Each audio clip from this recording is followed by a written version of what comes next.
All right. Title of my talk is Email Gold, and we're going to be focusing on email marketing for your business. And I just want to apologize ahead of time. This is going to be like drinking out of a fire hose that's going at full blast, because this whole subject is, I could take the whole day to talk about aspects of email marketing for the businesses that you're in. But the challenge is to try to squeeze all this into 30 minutes. So I'm going to run through a lot of information, and I want you to just absorb as much as you can. I have information on where you can contact me at the end if you have any questions, because there's going to be a lot of stuff here. Back in 1981, my best friend and I decided that we were going to start a residential window cleaning business, of all things. And back then, we did it with this, okay? This is basically just a piece of paper folded 3 times, okay? It was a 3-fold mailer that we sent out, and we sent about 10,000 pieces twice a year in my town. With this one single method of marketing, we grew the business to where in its 3rd year it did $1.5 million in sales. Just, an ordinary window cleaning business. But now things have changed. This is being replaced by this, okay? The mailbox is a place that, like my mailbox, the top has fallen off of it, for the most part. I mean, the mailman just leaves it in a basket. We don't really pay too much attention to the mailbox. We do pay a lot of attention to this, because all of the important information that I get, that my wife gets, and that my friends get, and my clients get, comes through this device now. In fact, if you were to come to my home and look at my mailbox, there probably isn't anything in the mailbox that's worth reading, that's important. I pay my bills here. I schedule my appointments here. I talk with my doctor here. I pay my taxes here. It's no longer here. I get all the threatening stuff here, not here anymore, okay? Now, that doesn't mean that there's not a lot of stuff in my mailbox. I am a direct response copywriter. I love junk mail. I love it. I mean, the more, the better. I grab it, I go into the house, I put it on the kitchen table. I'm like, ooh and ah, I'm cutting, I'm copying, I'm imitating, I'm using all that really cool stuff that comes in the mail, but it's not stuff that's important anymore, okay? The stuff that's important basically comes here. Now, the way things have changed is that when you wake up in the morning, what's one of the first things that you do? You check what's going on here, right? Before you go to bed at night and you turn off the light, what's one of the last things that you do? If you're running a business, you're checking here, right? What's going on? Is there an important email that I have to respond to? And how many times during the day are you looking on this device for a message?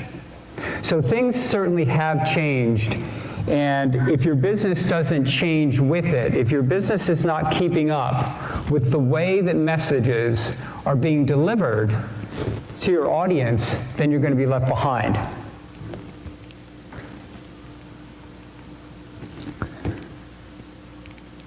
All right, I'm going to go in the right direction here. Okay, so let's talk about mining for gold. Because here's the reality when it comes to email marketing. If you have a list, even a small list, then you're sitting literally on a gold mine of conversions, sales, and profits. And it doesn't have to be a big, a bulky list. It can be a small list of people that are responsive to your business, and you can really monetize it. And that's what we're going to talk about right now. There are 3 things that I want to go over. The first is, why should you be marketing with email, as opposed perhaps to other things? Secondly, how do you do email right? And I'm going to say a lot of things in this segment that you're going to probably disagree with, but that's okay. and then I'm going to give you some tips on how to get started. Now, back in 2011, I started reading articles that talked about the fact that email, in essence, was dead, and email marketing specifically was dead. And every single year since then, I read in very, very well-known publications about the demise of email marketing. It's dead, it doesn't work anymore. If you want to reach your audience, you have to reach them through social media platforms. That's not necessarily true. Because if you look at email and ask the question, is it still relevant? There are some data points that you need to know about if you're asking yourself this question. The first is, the number of active email accounts worldwide was roughly 4.1 billion in 2014, and is expected to increase to nearly 5.6 billion by the end of 2019, an increase in 1.5 billion email accounts in 5 years. That's growth. Email marketing has a median return on investment of 122%, which is 4 times higher than social media, direct mail, and paid search. 4 times higher. Now, while I was flying out yesterday, I was reading an article about a study that was done by the Direct Marketing Association, which kind of blew my mind. And it was kind of good timing because I knew I was doing this. Their study said that for every dollar that a company invests in email marketing, they'll get a $43 return.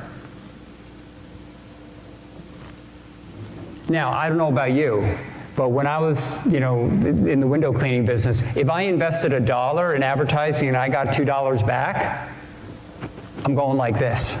That's good. If I invested $1 and I got $5 back in return, I'm going, yeah, it's even better. If I invested $1 and got $10 back, I'm like, now we're cooking. Now we're doing well. But if I invest $1 and I get $43 back in return, a 4,300% return on my investment, am I excited? All right, I shouldn't have to give you any more data than that to convince you that if you have an email list, you have a gold mine. Of the individuals surveyed, 66% made a purchase as a result of an email marketing message versus 20% for Facebook and 6% for Twitter. Anybody want to venture why that is? You don't have to answer, but the reason is because social media is social. It's not a place where people want to be sold. Social media, like Facebook and Twitter, is not urgent. All right? It's a place where people go a lot of times when they have some downtime and they want to check out what's happening. Who won the football game? Who had a baby? Who went skiing? Who went on vacation? Who just finished a marathon? That's what they want on social media. So when you take a look at the conversion in social media, it's disappointingly low compared to a message that is sent through your email. 77% of people prefer email for permission-based promotional messages versus 4% for Facebook and 1% for Twitter. Permission-based promotional messages simply means that you got their permission to email them. You're not spamming them. So if they filled out a form or if they went on a landing page and they gave you their email address, that's permission. Email conversion rates are 4 times higher than social media. What we mean by conversion is when someone takes an action. They click. So when someone clicks on your message, that's a conversion. They're going to go someplace when they click. If they click again, that's another conversion. All right? But email, the conversion on email is 4 times higher than social media. Now, if you spend money on social media, and you spend a lot of money on social media, you may have seen this yourself, where you're looking at the conversion rates of a Facebook, for example, and just thinking, why aren't I getting more people converting? Okay? Well, there's good reason for that. The data says that the social media platforms don't convert the way that email does. And email is 40 times more effective in acquiring new customers than are Facebook or Twitter. So again, when you look at social media platforms, you need to understand what people want to do on social media, and a lot of times it doesn't involve, wanting to buy something. It's a great place to post content, but is it a great place to sell versus email? According to the statistics, the answer is a resounding no. It's not. So spending time building an email platform, building an email base of contacts, and then using campaigns to contact them is going to give you a much better opportunity for conversion. Now, I was contacted about 1.5 years ago by a car wash operator who said that he was having trouble with his sales volume at the busiest time of the year, primarily because a lot of competition had come into his market. Several other washes opened up, and he saw his volume really plummet during a time when he should have been doing a lot of cars.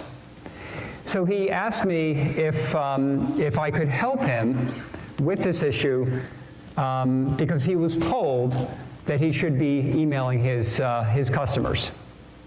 So when I talked to him specifically about what are you doing right now, he gave me all the entire list of all the things that he was spending on advertising. Direct mail coupons, register tape, billboard advertising, radio advertising, newspaper advertising, you name it, he was putting money into it.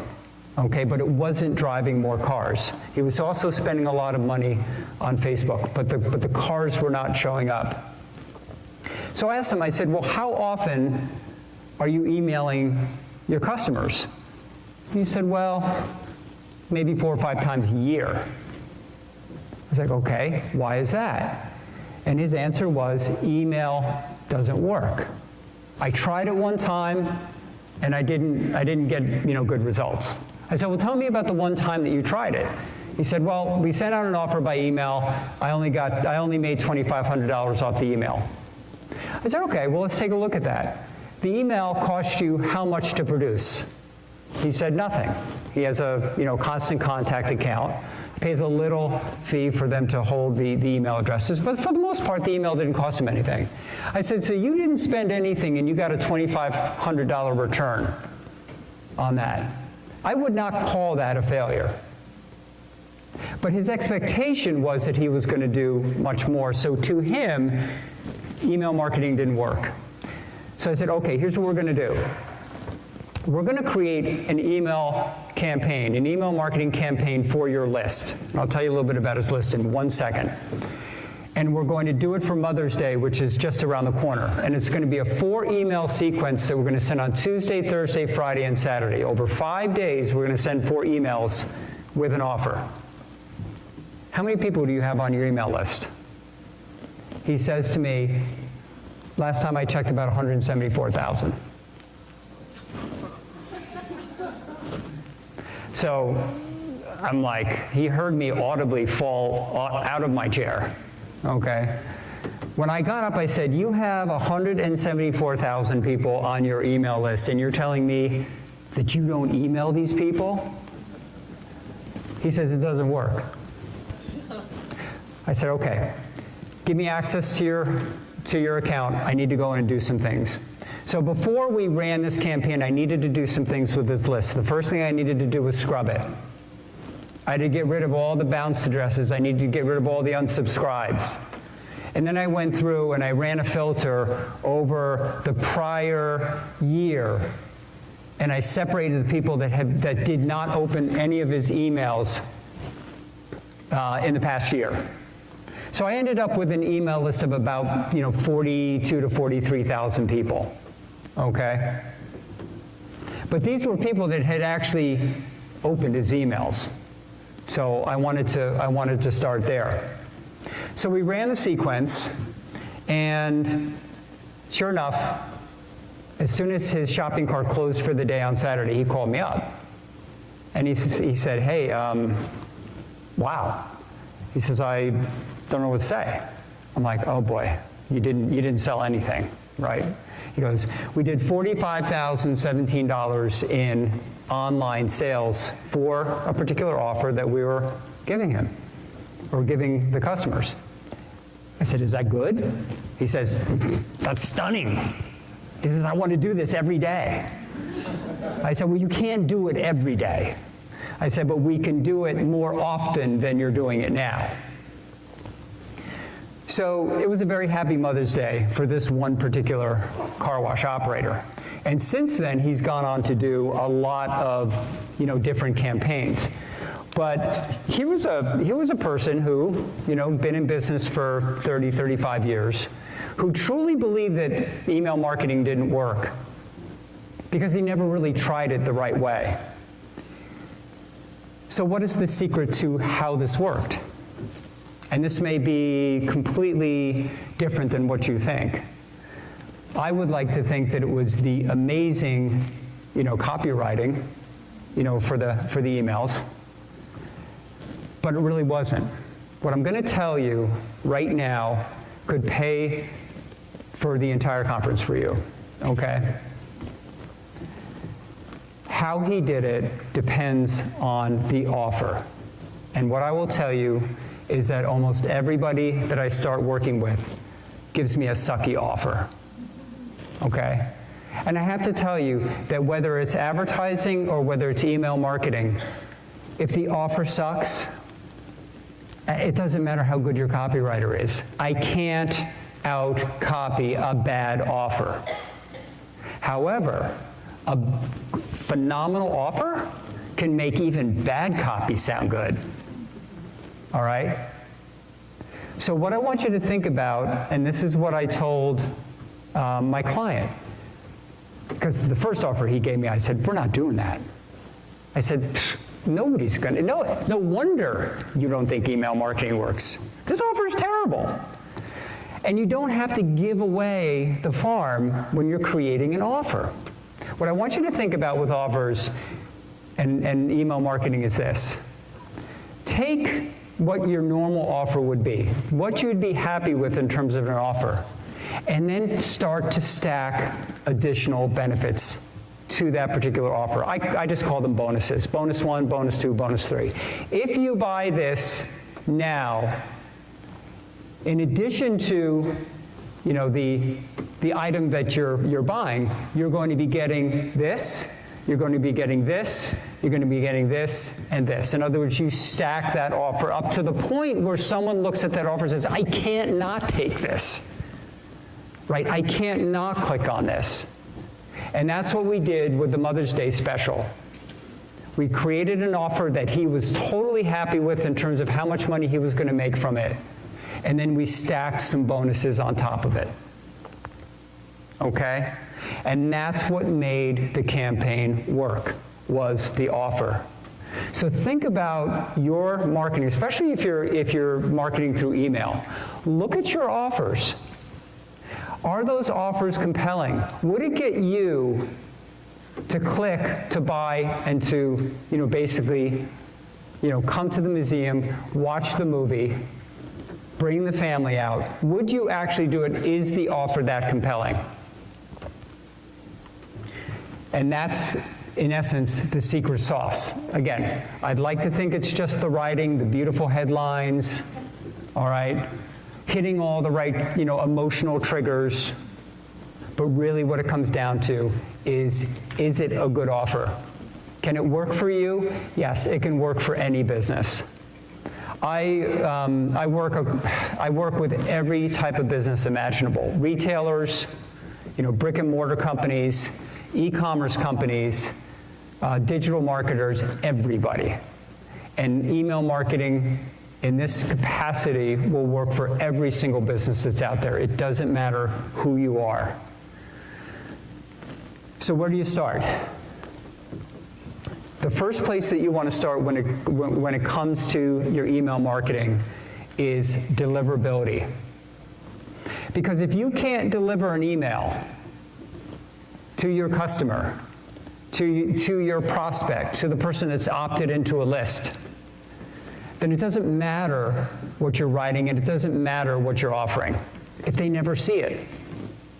Now, I have Gmail that's my email, my personal email service. I don't know how many people here have Gmail, probably a lot. The way that my Gmail box is set up is that I have a primary box, all right? So if a friend, a client, somebody that I've been communicating with individually, right?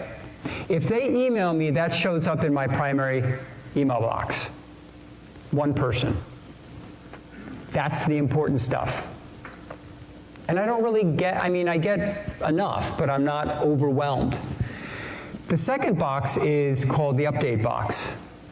Now, the update box is a box where you have subscribed to someone's email list, you've given them permission, and you are actively engaged with that content. In other words, you open those emails all the time. So Gmail says, oh, okay, this is important. Let's make sure that this goes into the update box, which is below the top priority. The third level is called the promotions box. Now, the promotions box is where all of the sales stuff goes. So, for example, at the end of the day, I have probably 100 to 120 emails in my promotions box. That's where my Groupon goes.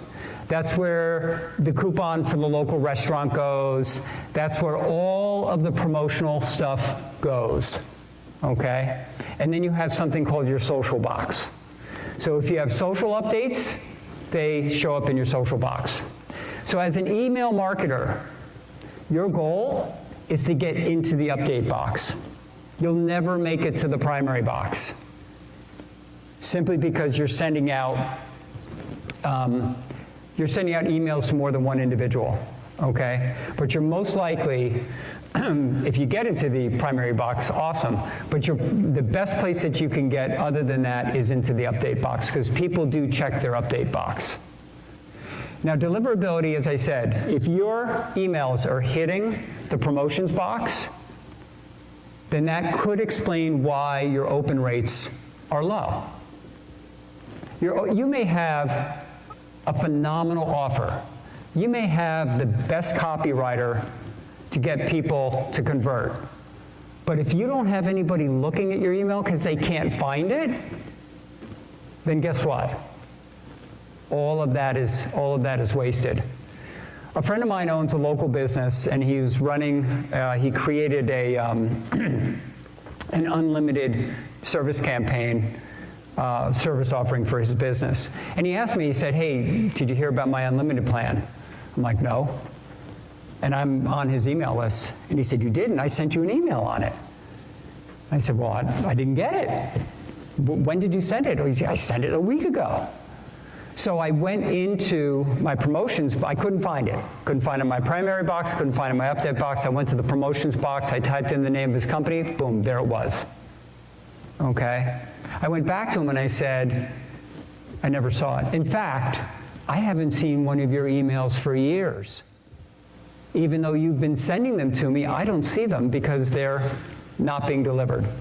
Or they are being delivered, but they're being delivered to a place where I can't get to them. So that's super important, is deliverability. And for companies that are serious about marketing through email, this is where they spend their time and money, is on getting their emails delivered to boxes where people are going to notice it. The second thing is design. The design of your email is critically important as to whether or not it's going to be delivered. What do I mean by that? I work with a lot of advertising agencies, And advertising agencies love to create pretty pictures. They love really, really nice graphics. And they create these emails for their clients that are what I call graphics saturated. You know, they take a graphic and they embed text into it, and it's beautiful. I mean, you open it up and it's absolutely gorgeous. The problem is when Google sees an email like that, what do they think? They think spam. They think, this is a promotional email, this is a sales email. We're going to stick this either in the promotions box or the spam folder. Here's what I want you to think about when it comes to your email service providers, Google being the biggest. Google is concerned about your email experience, the same way that Facebook is concerned about your social media experience. It's one of the reasons why Facebook is so strict with their advertising guidelines. Google's no different when it comes to email. They do not want their Gmail customers being bombarded with sales messages all the time. And if your email looks like a sales message, it's not going to be delivered, or it's going to be going into the promotions or the, or the spam box. First rule of design when it comes to email marketing is no images. No images. Text. In fact, if you use something like a MailChimp, I'll just say MailChimp and Constant Contact are the biggest, but if you use email service providers like MailChimp or Constant Contact, they give you the option of creating a text-only message, which looks like you typed it on a typewriter. And they give you the option of what's called an HTML.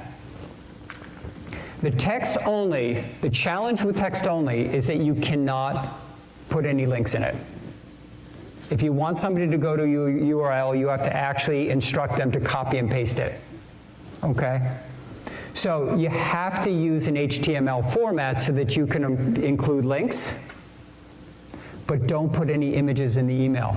Images are a very clear indication that this is a sales email, and Gmail is going to downgrade your deliverability status because of it. So what you want to do is go into your email editor. You construct an HTML email with text only. You want to use large fonts for old people like me. All right, we love 14, 16, 18 point fonts, okay? You want to create a lot of white space in there. You don't want to be jamming everything together, because this is how Gmail or Google determines whether or not this is a good email to deliver.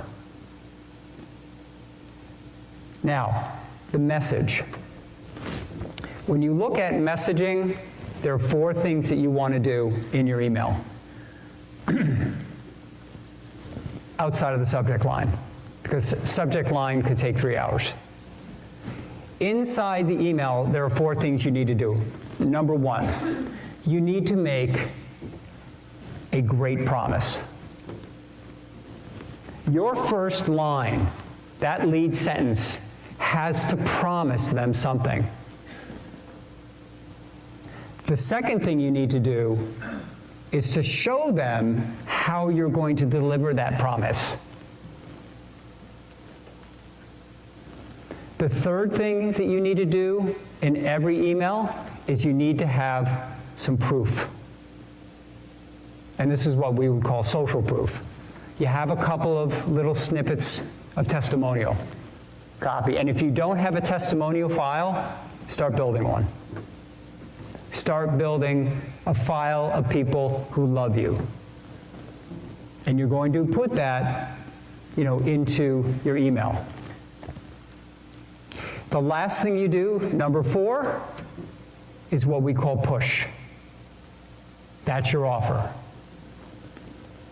Okay? Number 4 is your offer, and it better be a strong one. No weak offers. Strong offers with bonuses, and that's going to get them at the bottom to convert. So every single message that you send must have those 4 components. So where do you start? The first thing that you want to do when you look at your email is to have multiple calls to action, or CTA. Nothing aggravates me more than reading a landing page or reading an email. I'm totally hooked. You got me. Where do I sign? I can't find it. I have to scroll down, right? I'm scrolling. I'm looking for the button, or I'm looking for the click here. They don't put it at the top. So when you make a really good promise and you tell people how you're going to deliver it, put a click here, just in case somebody like me who's got a 0 attention span wants to read the rest of the email. No, I'm ready to buy. Please, can I buy from you? Click. Further down the page, click here. In almost all of my emails, I have at least 4 calls to action, if not 6. Where do I put them all? I put them throughout the body, but almost all of my emails have a PS. And I'll put a final call to action in that PS. And by the way, outside of your headline, the thing that's read the most is the PS. They go right from the top all the way down to the bottom, and they read the PS. If you're not using PSs in your emails, you should. Multi-email sequences. This is also a biggie. Why would you send out a single email broadcast and then just cross your fingers? I hope it works. I know it's going to work this time. That copywriter charged me $5,000 for that email, and it better work. Don't rely on one. Create multi-email sequences. 3 is the bare minimum. If you're going to email somebody, if you're going to email your audience, you create 3 emails, put them in a sequence. Why? It's like radio advertising, right? First time you hear it, you don't do anything. Second time you hear it, you don't do anything. Third time, you go, this must be important. Let me go ahead and open it. 3 is the minimum, or I should say 3 to 5 is the minimum. 5 to 7 is probably the average. But I've written email sequences that are as long as 52 to cover an entire year. All right, depending on the type of product that you're selling, if you're, in the business that you guys are in, the museum business, it's a retail operation. You want to get people to your location. No different than the car wash operator. Use a multi-email sequence. It doesn't have to be super long, but it needs to be at least 3 or 4 emails. And then you want to make sure that you're testing. You test once, you test twice, you test 3 times, and then you test some more. But let me explain to you what I mean by testing. When you send out an email and you get a good response to it, like the car wash operator did with the Mother's Day special, he said, well, I don't need you anymore because I got what works. I said, trust me, you need me, all right? Because we now need to start testing to see if we can get more out of this than what we have. He says, this is fine, I don't need more, right? This is perfect. Don't screw, what he's saying to me, don't mess it up, okay? I know you're gonna change it and now it's not gonna work, okay? But here's how you test. Once you have an email that works, or a sequence that works, that becomes your control. That doesn't change. Then you take something that you want to test against it, and that becomes your test.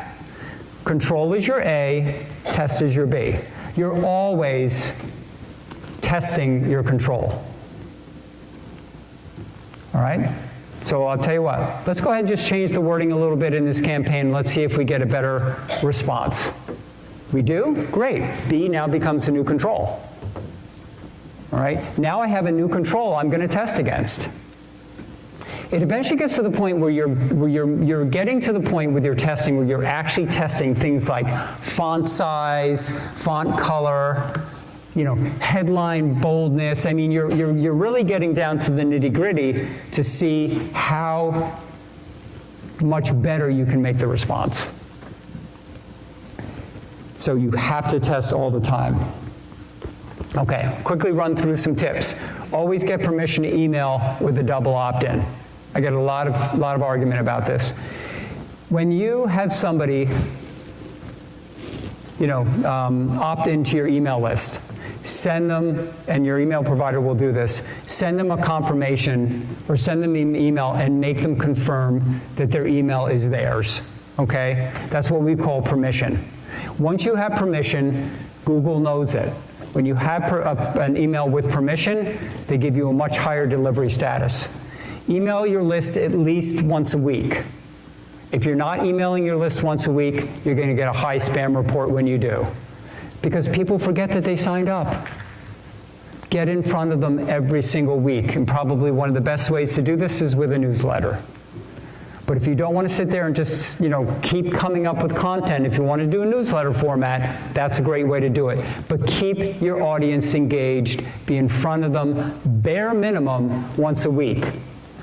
Now, in your business, being a retail operation where people actually go, there's a brick and mortar presence, you can email at least up to 3 times a week, and not make people angry, okay?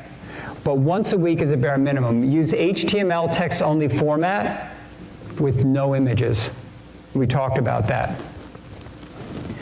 Only 1 message per email. Don't try to take the real estate that you have with the email and just start running wild with it, okay? Only 1 message at a time. Create multi-email sequences with an autoresponder. So if you use MailChimp, for example, MailChimp will basically allow you to load in as many emails as you want. You can determine how often they're going to go out when somebody opts in. So the work is done. You don't have to continually recreate content. People are being contacted on your behalf all by themselves. You want to use multiple calls to action per email, like we talked about. Make sure you're asking all the time. Don't make people hunt below the fold to find out where to click. Give them easy access to your clicks. Include a PS with a final call to action at the bottom. People read it. Always A/B test your emails. Every single time you send an email, I want you to be testing it. Test something, okay? And always be building your email lists. Since it really doesn't cost a lot of money to send emails, spend money on building your list, and that's a whole different topic. All right, list building is an art, it's a science, and it's for a totally other presentation. If you have any questions or comments, this is my email. If you want to send me a text, that's fine. I'd be more than happy to answer anything that you might have. I know this was a lot. I told you it was going to be like drinking out of a fire hose. But thank you for your time and attention.